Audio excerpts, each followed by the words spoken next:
BNP সুযোগ করে দিয়েছে।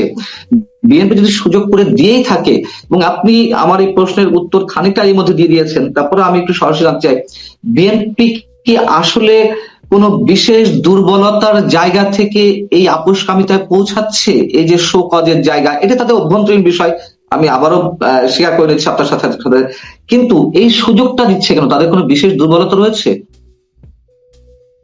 আমি জানি না বিশেষ দুর্বলতা রয়েছে কিনা, কিন্তু সোশ্যাল মিডিয়াতে বিভিন্ন লোকজন বা পার্সোনালি বিভিন্ন লোকজন যেভাবে বলছে বিএনপি ক্ষমতার জন্য পাগল হয়ে গেছে, এবং তাদের নেতারাও অনেকে বলেছে, আমাকে পার্সোনালি বলেছে যে ক্ষমতার জন্য পাগল হয়ে তাদের তাদের যে কি করণীয়, তাদের যে কি শক্তি, সেটা তারা ভুলে গেছে। এবং ভুলে গিয়ে তাদের নতজানতা দেখাচ্ছে। তারা তারা মুক্তিযুদ্ধকে অপমান করলে কিছু আসে যায় না তাদের। তাদের নেতার বিরুদ্ধে 1, 2, 3, 4 বলে যে সমস্ত অশ্লীল স্লোগান দিচ্ছে, খালেদা জিয়ার বিরুদ্ধে স্লোগান দিয়েছে, জিয়ার বিরুদ্ধে স্লোগান দিচ্ছে, এগুলো তাদের কাছে এখন কিছু আসে যায় না। তারা ক্ষমতায় যেতে চায় যে কোনো মূল্যে। কিন্তু এই ক্ষমতায় যাওয়া যে কত কঠিন হয়ে যাবে যদি এই সমস্ত এলিমেন্টসকে তারা টিকিয়ে রাখে, তারা যদি মুক্তিযোদ্ধাদেরকে অপমান করতে দেয়, তারা যদি বাক স্বাধীনতাকে হরণে এখানে সায় দেয়, তারা যদি অন্যের বাড়ির সামনে গিয়ে এভাবে অশ্লীল ভাষায় এই যে সমাবেশ করাকে সম্মতি দেয়। কারণ এই পর্যন্ত আমি দেখিনি বিএনপি, আপনি জানেন, আপনি দেখেছেন কিনা, বিএনপি এটার কোনো প্রতিবাদ করেছে, কোনো বিবৃতি দিয়েছে? তার মানে কি? হ্যাঁ, করেনি বিএনপি, প্রতিবাদ এখন পর্যন্ত করেনি। পারে না। তার মানে কি বিএনপি সম্মতি আছে এখানে? ফজলুর রহমানের বাড়ির সামনে গিয়ে অশ্লীল স্লোগান দাও, তাকে আক্রান্ত করো।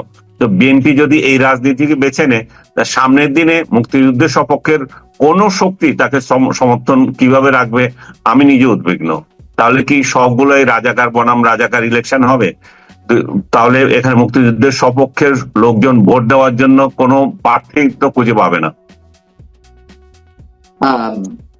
আপনার কথা সত্য ধরেই বলি, যদি বিএনপি সেদিকে এগোয়, যদি, তাতে কি আসলে বিএনপি কোনো লাভ হবে, নাকি যে আশঙ্কাটা আপনি করছেন আমরা করছি, রাজাকার বনাম রাজাকার ইলেকশন, শব্দগুলো শুনতে খারাপ লাগতেও পারে, বাস্তবতা এটি, সেটির মধ্য দিয়ে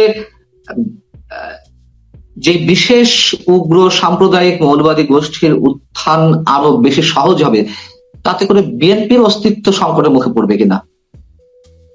না, বিএনপি অস্তিত্বের সংকটে পড়বে না, কারণ বিএনপি এত মানে খেলনা দল নয় যে তাদেরকে অস্তিত্ব সংকট তৈরি করবে। আসলে বিএনপির মধ্যে যদি রাজাকার মনা লোকজন বেশি হয়ে যায়, তাহলে তার দল যে আলাদা একটা দল, জামাত কিংবা অন্যান্য রাজনৈতিক দল থেকে, সেটা অস্তিত্ব মুছে যাবে আর কি।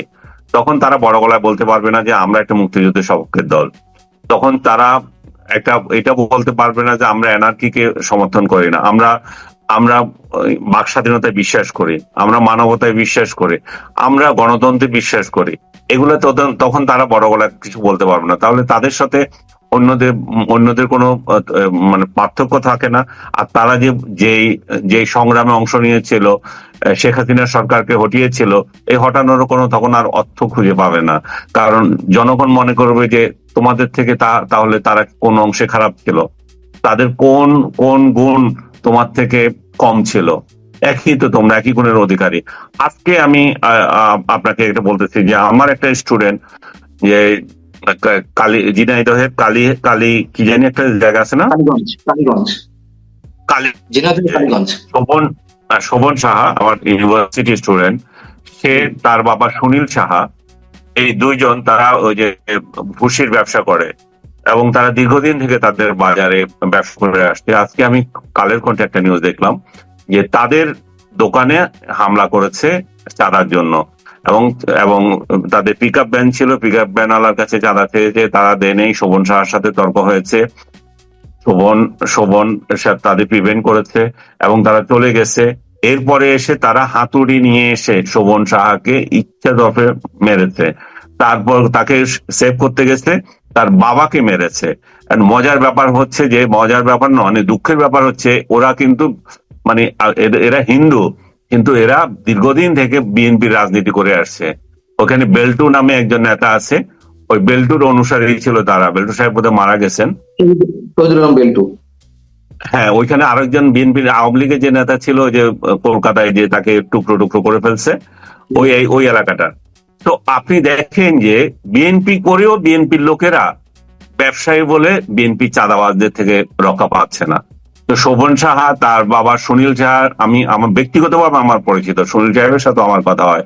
আমি এই এই ঘটনা, এই নিউজটা দেখে আশ্চর্য হয়ে গেলাম যে আমি ওকে মাঝে মাঝে মানে মানে খেপাতাম আমার ছাত্রকে, বিএনপি নিয়ে, যে যখন সে একদম উগ্রভাবে কথাবার্তা বলতো এবং আওয়ামী লীগের মানে যাচ্ছে তাই ভাবে মানে ইয়ে করতো আর কি, মানে বিরুদ্ধে কথা বলতো, যে বেল্টু কাকাই হচ্ছে আসল জিনিস, এরকম। তো আজকে আপনি দেখেন যে মানে পরিস্থিতি কোথায় দাঁড়ায়, যে যারা এতদিন ওই রাজনৈতিক দলই করে, সেই রাজনৈতিক দলের নেতারা এসে মানে চাঁদাবাজরা এসে চাঁদা নেয়। বিএনপি এগুলোতে কোনো খেয়াল নাই। বিএনপি একটা লাগাম ছাড়া দল হয়ে আছে এখন। বিএনপি কে মানে কিভাবে ক্ষমতায় যাবে, কোন মানে জনসমর্থন থাকলেই কি শুধু ক্ষমতায় যেতে পারবে? তাদের যে এই ভোটগুলোকে কেন্দ্রে নিয়ে যাবে, সেই পরিস্থিতি ওই তো নাই। ক্ষমতায় যাওয়ার জায়গা থেকেই প্রশ্নটা আমার ছিল সাংবাদিক আনিস আলমগীর। আমি অস্তিত্ব সংকটের কথা বলতে বুঝিয়েছি এইটি, যে একটা রাজনৈতিক দল, তার তো এটা তো বাস্তবতা, ক্ষমতা যেতে না পারলে অথবা দেশ সেবার সুযোগ গ্রহণ না করতে পারলে, সরকার প্রতিষ্ঠা করতে না পারলে তার রাজনৈতিক ক্ষমতাও ক্ষয়িষ্ণু হয়ে যায়, এটি বাস্তবতা। তো 17 বছর আওয়ামী লীগ সহ এই বাকি 1-1.5 বছর এবং 2 বছর, 19 বছর পর বিএনপির জন্য একটা উজ্জ্বল সম্ভাবনা তৈরি হয়েছিল। কিন্তু বিএনপির কোনো ভুল পদক্ষেপের কারণে কি সেটি তারা নিজেরাই নিজেদের পায়ে কুড়াল মারছে?